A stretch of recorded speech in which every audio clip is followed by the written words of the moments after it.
ത്രിയേക ദൈവത്തിൻ്റെ അതിപരിശുദ്ധ നാമം വാഴ്ത്തപ്പെടുമാറാകട്ടെ. കർത്താവിൽ പ്രിയ വിശ്വാസികളുടെ സുമുഖമായ കുഞ്ഞുങ്ങളെ, നിങ്ങളെ ഏവരെയും വീണ്ടും വരുമെന്ന് അരുളിച്ചെയ്ത് ഉദ്ധിതനായ കർത്താവായ യേശു ക്രിസ്തുവിൻ്റെ നാമത്തിൽ പ്രഭാതവചനത്തിലേക്ക് വളരെ വിനീതമായി സ്വാഗതം ചെയ്യും. ഇന്ന് വിഷയമായി നിങ്ങളുടെ മുമ്പിൽ കൊണ്ടുവന്നിരിക്കുന്നത് ക്രിസ്തീയതയും നമ്മുടെ ജീവിത രീതികളും ദൈവത്തിന് അനുയോജ്യമോ? ക്രിസ്തീയതയും നമ്മുടെ ജീവിത രീതികളും ദൈവത്തിന് അനുയോജ്യമോ? നാം ക്രിസ്ത്യാനികളായതും പരിശുദ്ധ സഭയുടെ അംഗങ്ങളായതും ദൈവിക പദ്ധതി മൂലമാണ്. ക്രിസ്തുവിൽ ആയിരിക്കുന്ന നാം ക്രിസ്തുവിൽ നിലനിന്ന് വളരുന്നതിന് ദൈവകൃപയോടൊപ്പം നമ്മുടെ പരിശ്രമവും ആവശ്യമാണ്. നമ്മുടെ കുടുംബവും സഭയുമെല്ലാം നമുക്ക് കൃപാമാർഗങ്ങളും പരിശീലന വേദികളുമായി നമ്മെ വഴി നടത്തുന്നു.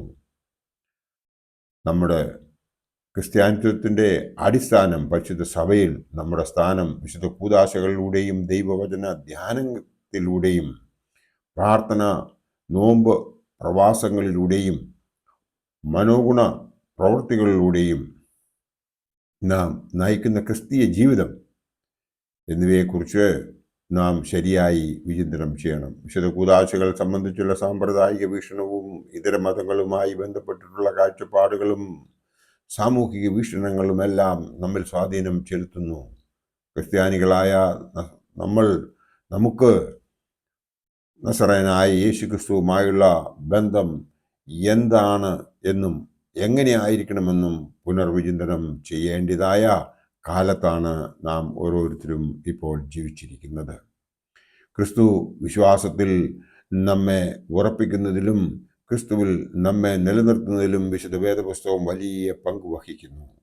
സത്യവേദ പുസ്തകം എന്ന ദൈവവചനം പ്രതിപാദിക്കുന്ന വചനങ്ങൾ ഓരോന്നും അവയിൽ മുത്തിക്കൊണ്ട് പരിശുദ്ധ സഭയിലൂടെ നമുക്ക് ലഭിക്കുന്ന വേദ വ്യാഖ്യാനങ്ങളും പ്രബോധനങ്ങളുമെല്ലാം ക്രിസ്തുവിനോട് നമുക്കുള്ള ബന്ധം ദൃഢമാക്കുന്നതിന് മുഖാന്തരങ്ങളാണ്.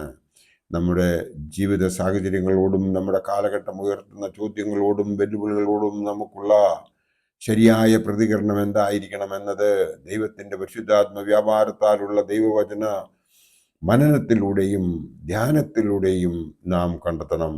കാലങ്ങളെ വിവേചിച്ചു തരുന്ന ദൈവഭക്തി പരിശുദ്ധാത്മ പ്രവൃത്തികളിലൂടെ നമ്മിൽ വ്യാപരിക്കണം. അത് സർവ്വജനത്തിനും ഉപകാരപ്പെടുന്ന മഹാസന്തോഷമായി മാറണം. യഹോവ നൽകിയ ന്യായപ്രമാണം സ്വാർത്ഥതയിലെത്തിയ മതവീക്ഷണങ്ങൾക്കായി വളച്ചൊടിച്ച സാഹചര്യം നസറായക്കാരനായ യേശു ക്രിസ്തു അവസാനിപ്പിച്ചുവെന്ന് നമുക്ക് ഏവർക്കും അറിയാം. നിത്യമായ ന്യായപ്രമാണം, സ്നേഹത്തിൻ്റെ പ്രമാണം ലോകത്തിന് നൽകുകയും അത് സ്വന്തം പ്രവൃത്തികളിലൂടെ നമുക്ക് വെളിപ്പെടുത്തുകയും ചെയ്തവനാണ് നമ്മുടെ കർത്താവായ യേശു ക്രിസ്തു.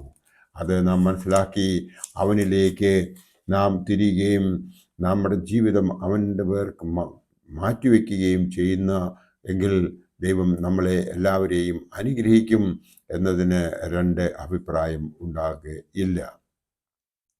പഴയ നിയമകാലത്തെ മതജീവിതം കണ്ണില്ലാത്ത നിയമങ്ങളുടെ ലോകവും യഹൂദന്മാരുടെ യെരുശലേം ദേവാലയ കേന്ദ്രീകൃതമായ മതഘടനകളും ഉൾക്കൊള്ളുന്നതായിരുന്നു. ദേവിയുടെ പൗരോഹിത്യ ഗോത്രവും അഹ്റോന്റെ ക്രമവും കയ്യാപ്പായുടെ ആചാരസ്ഥാനവും ശബത്താചരണത്തിൻ്റെ നിബന്ധനകളും ശുദ്ധീകരണത്തിനുള്ള നിയമങ്ങളുമെല്ലാം നിയമബഹുലവും നിയമബന്ധവുമായ ജീവിതശൈലിയെക്കുറിച്ച് ഊന്നൽ നൽകുന്നതും അവ ആന്തരികമായി നടപ്പാക്കുവാൻ അതീവ ശ്രദ്ധ പുലർത്തുന്നതും ആയിരുന്നു. എന്നാൽ ആത്മാവ് നഷ്ടപ്പെട്ട ആചാരങ്ങളും ദ്രവ്യാഗ്രഹവും പ്രസാരവും ബലി കാഴ്ചകളും യാഗങ്ങളും വഴിപാടുകളും എല്ലാം പഴയ നിയമത്തോട് ചേർന്ന് വന്ന ദുഷ്പുകളായി മാറി. എന്നാൽ യേശു തമ്പുരാൻ കാട്ടിത്തന്ന വഴി സാമ്പ്രദായിക നിയമത്തിനപ്പുറത്ത് ക്രിസ്തുവുമായുള്ള സമ്പൂർണ്ണ ഐക്യത്തിലൂടെ നമ്മെ വഴി നടത്തുന്ന മാർഗങ്ങൾ ഉപദേശിച്ചു തരുന്ന പുതിയ വഴിയായി തീർന്നു. ഈ വഴിയിലൂടെ വെളിച്ചത്തിൽ നിന്ന് കൊണ്ട് വേണം ആധുനിക ക്രിസ്ത്യാനിത്വം നേരിടുന്ന വെല്ലുവിളികളെ സമീപിക്കേണ്ടത്. സഭയുടെ അധികാര ഘടനകൾ, സ്ഥാനമാനങ്ങൾ, ചട്ടങ്ങൾ, പ്രമാണങ്ങൾ, കുടുംബങ്ങളുടെയും ഇടവകളുടെയും സംഘടനകളുടെയും പ്രവർത്തന ശൈലി എന്നിവയെല്ലാം ക്രിസ്ത്യാനിത്വത്തിലൂടെ ഊന്നിയാണ് നിലനിൽക്കേണ്ടത്. മാത്രമല്ല, ചട്ടവിരുദ്ധമായ ജീവിതം, ലഹരി ആസക്തികൾ, കുടുംബ തകർച്ച, സ്വവർഗാനുരാഗം മുതലായവയെക്കുറിച്ചും ദൈവവചന അടിസ്ഥാനത്തിലും പരിശുദ്ധ സഭയുടെ വിശ്വാസ പ്രമാണത്തിലൂടെയും ഊന്നിയും പ്രതികരണങ്ങൾ രൂപപ്പെടുത്തേണ്ടതുണ്ട്.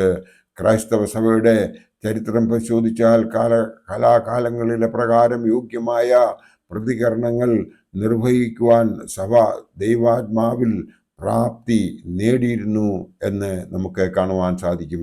എന്നാൽ ക്രിസ്ത്യാനികൾ നേരിടുന്ന അസംഖ്യം പ്രശ്നങ്ങളും അനവധി വിഷയങ്ങൾക്കും ക്രിസ്തു മാർഗത്തിൽ ഊന്നി പ്രതികരിക്കുവാൻ പരാജയപ്പെടുകയാണെങ്കിൽ അത് ക്രിസ്ത്യാനിത്വം ചോദ്യപ്പെടേണ്ടതിനും നമ്മെ ക്രിസ്തുവിൽ നിന്ന് അകറ്റുന്നതിനും പര്യാപ്തമായ വാതായനങ്ങളായി പരിവർത്തനം